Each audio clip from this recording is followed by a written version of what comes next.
प्यारे बच्चों, चलिए आज कक्षा 12वीं के होम साइंस का सब्जेक्टिव वीडियो देखते हैं। ये पार्ट 2 है।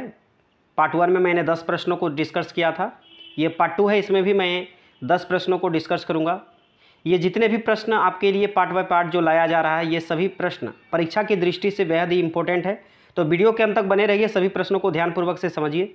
आज का मेरा जो 11वां प्रश्न है पार्ट 2 में, 10 प्रश्नों तक मैं डिस्कस कर चुका हूं। अगर वो वीडियो अगर देखना चाहते हैं तो इस वीडियो के डिस्क्रिप्शन में उसका लिंक है। अगर सभी प्रश्न का आपको नोट्स चाहिए तो हमारे वेबसाइट पे आप विजिट कर सकते हैं। वेबसाइट का भी लिंक आपको वीडियो के डिस्क्रिप्शन में मिल जाएगा। तो चलिए बिना देर किए हुए हम वीडियो को स्टार्ट करते हैं। आज का जो मेरा 11वां प्रश्न है, कहता है कि डिटर्जेंट, जिसको कि हम लोग अपमार्जक भी कहते हैं, इसका उपयोग करने से लाभ क्या होता है ना। इसका उपयोग के लाभ क्या हैं? तो देखिए उत्तर इसका होगा, सबसे पहला तो ये कठोर व मीठे जल दोनों में कपड़ा साफ करते हैं, ठीक है। दूसरा है इनका उपयोग ठंडे एवं गर्म पानी में किया जा सकता है व इनसे कपड़े धोना भी आसान है। आगे देखते हैं, और भी इसमें कुछ चीज़ें लिखी हुई है, देखिए। और साथ ही साथ ये पानी से भरपूर झाग देते हैं और इसमें विरंजक व कपड़ों में चमक लाने वाली तत्व भी इसमें मिले होते हैं। तो ये बहुत ही आसान सा प्रश्न था, सिर्फ हर एक चीज़ों को आपको समझने का बात है। चलिए अब चलते हैं 12वें प्रश्न पर। नेक्स्ट प्रश्न आपके सामने है कि समाजीकरण की परिभाषा दें। तो देखिए समाजीकरण का परिभाषा के लिए उत्तर देखिए आपके सामने लिखा हुआ है कि समाजीकरण एक लगातार चलने वाली मानवीय प्रक्रिया है जिससे बच्चा जिस समाज में रहता है उसके नियमों को वो क्या करता है, जानता है, और साथ ही साथ अपने व्यवहार को समाज द्वारा बनाई गई परंपराओं में क्या करता है, वो धीरे धीरे ढलना शुरू हो जाता है। इसी को हम लोग समाजीकरण कहते हैं। ये चीज़ें आपको अच्छे तरीके से समझ में आ चुका होगा। चलिए आप चलते हैं नेक्स्ट प्रश्न पे। अगला प्रश्न आपके सामने है कि हैजा व अतिसार के लक्षण बताएं, है ना। ये दो बीमारी है, हैजा और अतिसार। इसके क्या बताना है, लक्षण, कि किस लक्षण, क्या हमारे शरीर में लक्षण ऐसा प्रतीत हो जिससे हमें यह पता चल पाए कि या हैजा या अतिसार हुआ हो। तो चलिए अलग अलग दोनों के बारे में हम लोग लक्षण समझते हैं। सबसे पहले हम हैजा के बारे में ले लेते हैं। देखिए हैजा में क्या होता है कि आपको पतले दस्त आते हैं जो कि देखने में बिल्कुल चावल के पानी जैसा होते हैं, ठीक है। और दूसरा इसमें पॉइंट है कि उल्टियाँ आती है, व्यक्ति का रक्तचाप कम हो जाता है। और अतिसार की अगर बात करें तो देखिए अतिसार में क्या होता है कि पतले दस्त, लेसदार व दुर्गंध युक्त मल आना, और कभी कभी वमन भी हो जाता है तथा त्वचा जो है सो ढीली हो जाती है, कमजोरी का एहसास होता है शरीर में, है ना। ये सभी इसके लक्षण हैं। अब आइए अगले प्रश्नों को देखते हैं। अगला प्रश्न आपके सामने है कि घरेलू हिसाब किताब, है ना, घरेलू हिसाब किताब रखने के लाभ। जब हमारे घरों में हम अपने घरेलू हिसाब किताब जब रखते हैं उससे क्या लाभ होता है? तो चलिए देखिए इसका उत्तर होगा, इससे अधिक व्यय, व्यय का मतलब होता है खर्च। ये सब प्रश्न बिल्कुल ही आसान है क्योंकि हम अपने दैनिक जीवन में भी अपने घरों में हिसाब किताब करते रहते हैं। तो कहीं ना कहीं उन्हीं से जुड़ी हुई कुछ बातें यहाँ पर लिखी हुई है, तो ध्यानपूर्वक से समझिए। जब आप घरेलू हिसाब किताब करते हैं तो इससे क्या होता है, आपका जो घर का जो अधिक खर्चा कहीं पे हो रहा है उससे बचा जा सकता है, ठीक है। और दूसरा है अपव्यय। अपव्यय का मतलब फालतू खर्च, जो कि बेफजूल में हम लोग जिधर तिधर खर्चा कर देते हैं, तो फालतू खर्च को कम किया जा सकता है यदि हम घरेलू हिसाब को अच्छे से रख पाते हैं। तो इससे यही सब लाभ है। आगे कहता है कि लाभ का रिकॉर्ड रखने से क्या होता है कि परिवार की कुल आय व व्यय, यानी कि परिवार का जो कुल आय है और साथ ही साथ जो कुल खर्चा है यानी व्यय, इसको जाना जा सकता है। और भी है इसमें कुछ बातें, देखिए विभिन्न वस्तुओं पर कितना व्यय होना है, व्यय का मतलब कि विभिन्न वस्तुओं पर कितना खर्च होना है, इसका भी अनुमान लगाया जा सकता है। और कुछ चीज़ें और भी है, देखिए उधार लेने की आदत को रोका जा सकता है। और आय और व्यय यानी कि कमाना और खर्चा करना, ये दोनों में हम लोग क्या कर सकते हैं, संतुलन बनाए रखने का सरल हो जाता है ना। यानी कि कमाने और खर्चा करने की जो बात होती है वहाँ पर हम लोग का बिल्कुल बैलेंस बन जाता है। अब देखिए आगे है कि घरेलू हिसाब किताब के ब्यौरे से परिवार के लक्ष्यों की पूर्ति सरल हो जाती है। यानी कि परिवार में जो भी हम लक्ष्य अपना प्राप्त करना चाहते हैं वो लक्ष्य की प्राप्ति करना बिल्कुल ही क्या हो जाती है, आसान हो जाती है, सरल हो जाती है, यदि हम घरेलू हिसाब किताब लेकर के चल रहे हैं तो। और जिस घर में घरेलू हिसाब किताब का कोई चर्चा नहीं है, उसका कोई लेखा जोखा नहीं है, तो फिर हम लोग अपने लक्ष्यों तक बहुत कठिन से पहुंच पाते हैं। क्योंकि क्या होता है कि जितना इनकम है उससे ज़्यादा हम लोग का क्या हो जाता है, खर्च हो जाता है। ठीक है, क्योंकि उसका कोई लेखा जोखा नहीं है, उसका कोई हिसाब किताब नहीं रहता है। अब आइए हम अगले प्रश्नों को देखते हैं। अगला प्रश्न आपके सामने है कि वस्त्रों का चयन को प्रभावित करने वाले कारक। आइए देखते हैं कि जब हम वस्त्र का चयन करने जाते हैं मार्केट, है ना, तो क्या क्या ऐसी चीज़ें हैं जो कि प्रभावित करता है वस्त्र को चयन करने वक्त। तो देखिए कहता है कि वस्त्रों के चयन को प्रभावित करने वाले कारक निम्न हैं। पहला तो धन की उपलब्धता। देखिए यदि आपके पास धन है, जिस प्रकार से आपके पास पॉकेट अलाउ करता है, उसी तरह से आप क्या कर पाओगे, वस्त्रों का चयन कर पाओगे।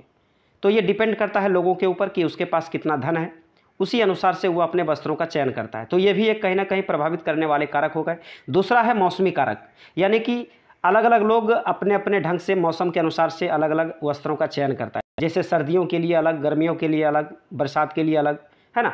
तो इस प्रकार से अपने अपने मौसम के अनुसार से भी वस्त्रों का चयन करते हैं। और भी बहुत तरह का चीज़ हो जाती है। जैसे हम लोग अगर बात करें तो फैशन तथा सामाजिक परिवर्तन, सामयिक परिवर्तन, है ना। तो फैशन के हिसाब से भी हम लोग क्या करते हैं, वस्त्रों का चयन करते हैं। साथ ही साथ देखिए यहाँ पर और भी कुछ चीज़ें लिखी हुई है कि जैसे शरीर के अनुसार उपयोगिता, कि आपके शरीर में कौन सी ऐसी वस्त्र, कौन सा कलर का, ये सब फिट आपको बैठता है ना। तो ये सब बहुत कुछ चीज़ें हमको देखना पड़ता है। और भी देखिए चीज़ है यहाँ पे कि अवसर के अनुसार वस्त्रों का उपयोगिता। जैसे कि किसी अवसर पर आप जा रहे हो, शादी फंक्शन में जा रहे हो, या तो और भी किसी तरह तरह के कार्यक्रमों में आप भाग लेने के लिए जाते हो, तो इसी का मतलब हुआ अवसर। तो उस हिसाब से हमको वस्त्रों का चयन करना पड़ता है। अगला देखिए है व्यक्तित्व की अभिव्यक्ति, यानी कि जब आप वस्त्र पहनते हो, है ना, तो उससे आपका एक अभिव्यक्ति की पहचान भी हो जाती है। जैसे कि मान लीजिए मैं उदाहरण अगर दूं, तो जैसे अगर सेना का एक अलग वस्त्र होता है ना, कोई गार्ड है कहीं पे, सिक्योरिटी गार्ड, तो उसका एक अलग वस्त्र होता है। तो इस प्रकार से अलग अलग वस्त्रों के ड्रेस से हम लोग ये पता कर पाते हैं कि उसकी अभिव्यक्ति का पता कर पाते हैं कि ये किस क्षेत्र का है। तो ये भी एक कहीं ना कहीं बहुत बड़ा महत्व प्रभावित कारक का ये योगदान रखता है। आगे देखिए है कि वस्त्रों की देखरेख, है ना, कि बहुत सारे लोगों का ये भी रहता है अपना चॉइस कि ऐसा वस्त्र खरीदा जाए कि वस्त्रों की देखरेख अच्छे तरीके से हो। जैसे अगर सफ़ेद वस्त्र की अगर बात करें तो उसको ध्यानपूर्वक से पहनना पड़ता है, कहीं ऐसा दाग धब्बा ना लग जाए, क्योंकि अगर दाग धब्बे लग जाते हैं तो जल्दी छूटता नहीं है ना। और भी कई सारी चीज़ें हो सकती है, जैसे कि अगर सफ़ेद वस्त्र हो तो फिर उसमें अगर जल्दी उसमें क्या हो जाती है, वो गंदे हो जाते हैं। तो ये सभी कुछ देख करके हम लोग क्या करते हैं, वस्त्रों का चयन करते हैं। अब आइए अगला पॉइंट देखते हैं। इसमें वर्तमान स्टॉक पर आधारित भविष्य के लिए खरीद, है ना। वर्तमान के हिसाब से जो हमारे पास स्टॉक है, अगर हम भविष्य के लिए उसको खरीद रहे हैं तो कुछ लोग ऐसे भी समझ करके लोग क्या करते हैं, वस्त्रों का चयन करते हैं। आगे देखिए क्या है कि व्यवसाय या कार्य पर आधारित चयन, यानी आप कोई व्यवसाय से जुड़े हुए हो या तो कोई काम करते हो, है ना, तो उस हिसाब से हम लोग क्या करते हैं, वस्त्रों का चयन करते हैं। अब आइए अगला पॉइंट देखते हैं कि वस्त्र और कार्य। वस्त्र जो इसको खरीदा जाता है कार्यों के अनुसार, जैसा कि मैं यहाँ भी डिस्कस कर रहा था। तो ये सभी कुछ पॉइंट थे जो कि हमें वस्त्र को चयन करने में क्या करते हैं, ये प्रभावित करते हैं। ये सब कारक थे। चलिए अब आइए देखते हैं नेक्स्ट प्रश्न को। अगला प्रश्न आपके सामने है कि राष्ट्रीय बचत पत्र के लाभ। आइए देखते हैं कि राष्ट्रीय बचत पत्र के क्या क्या लाभ हैं। तो राष्ट्रीय बचत पत्र के लाभ निम्न हैं। सबसे पहला अगर हम लाभ की अगर बात करें तो देखिए इसमें निवेश करने पर क्या होती है कि जमा राशि पर 20% आयकर की छूट मिलती है। और साथ ही साथ जमा धन राशि 6 वर्ष में 1000 रुपये से बढ़कर 1601 रुपये हो जाती है। जमा धन राशि पर ब्याज की दर लगभग 6% होती है। आगे देखिए इसमें और भी कुछ चीज़ें हैं, और कहता है कि आवश्यकता पड़ने पर क्रेता निश्चित समय से पूर्व भी धन वापस ले सकता है, लेकिन एक बात है कि उसको जो है सो धन प्राप्ति के वक्त उसको आयकर लगेगा, यानी टैक्स लगेगा। अब आइए देखते हैं अगला प्रश्न। अगला प्रश्न आपके सामने है कि संक्रमण फैलाने वाले कारक बताएं। तो देखिए नीचे आपके बहुत सारे ऐसे संक्रमण से जुड़ी हुई कुछ पॉइंट है, चलिए उसको देखते हैं हम लोग। तो संक्रमण फैलाने वाले कारक निम्न हैं। अगर हम वायु की बात करें, है ना, कि वायु से कौन कौन से ऐसी चीज़ें हमारे अंदर फैलता है, तो जब कोई स्वस्थ व्यक्ति, है ना, जब कोई स्वास्थ्य व्यक्ति जो स्वस्थ हो बिल्कुल, तो दूषित वायु में सांस लेता है तो वायु के साथ रोगाणु भी उसके शरीर में प्रवेश करके उसे क्या बना देती है, रोगी बना देते हैं। वायु द्वारा संवाहित रोग जैसे टीबी हो गया, डिस्थीरिया, खसरा, निमोनिया, कन्फेडे, इन्फ्लुएंजा इत्यादि, ये सभी वायु द्वारा क्या है, वायु द्वारा संवाहित रोग है। अब आइए देखते हैं जल के द्वारा। तो जल के द्वारा जो है सो टाइफाइड, पेचिस, हैजा इत्यादि दूषित जल के प्रयोग करने से, यानी दूषित जल को पीने से क्या होती है, ये सब बीमारियां फैल जाती है। अब आते हैं अगले पॉइंट की तरफ बढ़ते हैं।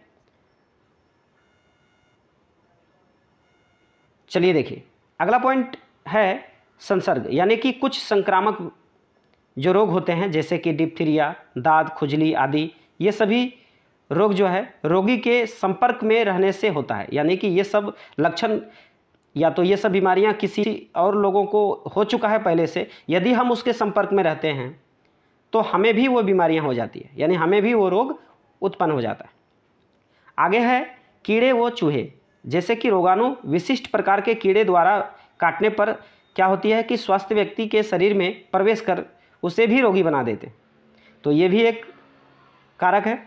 चलिए अब देखते हैं अगला, भोजन। तो देखिए भोजन की अगर बात करें तो जब कोई स्वस्थ व्यक्ति इन रोगाणुओं द्वारा संक्रमित खाद्य पदार्थों का प्रयोग करता है तो उसे रोगी बना देते हैं, जैसे दस्त, पीलिया इत्यादि, ये सभी रोगों का नाम है। तो मुझे विश्वास है कि ये प्रश्न आपको अच्छे तरीके से समझ में आ चुका होगा, आप एक दो बार और भी इसको पढ़ लें। चलिए अब देखते हैं अगला प्रश्न। अगला प्रश्न आपके सामने है कि पोषण का सिद्धांत बताइए। चलिए तो देखिए इसका उत्तर होगा कि पोषण का सिद्धांत आहार आयोजन का एक महत्वपूर्ण सिद्धांत है। एक परिवार में विभिन्न व्यक्ति हो सकते हैं, जैसे बच्चा, किशोर, वयस्क, गर्भवती महिला, वृद्ध, है ना, इत्यादि। अतः आहार आयोजन करते समय प्रत्येक खाद्य वर्ग में से कुछ न कुछ आहार आयोजन में शामिल करना आवश्यक है, ताकि एक समय के आहार में एक ही तत्व की अधिकता ना हो जाए। चलिए मैं इसको अपनी भाषाओं में अच्छे तरीके से समझाता हूँ। जैसे मान लीजिए कि आपके घर में जो है आहार आयोजन के लिए खाद्य सामग्री बहुत तरह तरह के हैं, तो जब हम आहार आयोजन जब हम शामिल करते हैं कि हमें आज क्या बनाना चाहिए खाने में, तो बहुत तरह तरह के आइटम होते हैं, तो उसमें से सभी में से कुछ ना कुछ लेकर के उसको क्या करना चाहिए, आहार आयोजन तैयार करना चाहिए, ना कि किसी एक को ही लेकर के हम लोग आयोजन अपना बनाएं। इससे क्या होती है कि अगर एक को ही लेकर के हम अपना आयोजन तैयार करते हैं तो ऐसे में एक ही तत्व का अधिकतम उपयोग हो जाता है। तो इसीलिए यहाँ पे कहा जा रहा है कि कुछ ना कुछ, है ना, वही यहाँ पे कहता है कि अतः आहार आयोजन करते समय प्रत्येक खाद्य वर्ग में से जो भी खाने पीने की चीज़ें हैं उनमें से कुछ ना कुछ आहार आयोजन में शामिल करना आवश्यक है, ताकि एक समय के आहार में एक ही तत्व की अधिकता ना हो जाए। तो मुझे विश्वास है कि ये चीज़ें आपको समझ में आ चुका होगा। चलिए अब देखते हैं अगले प्रश्नों को।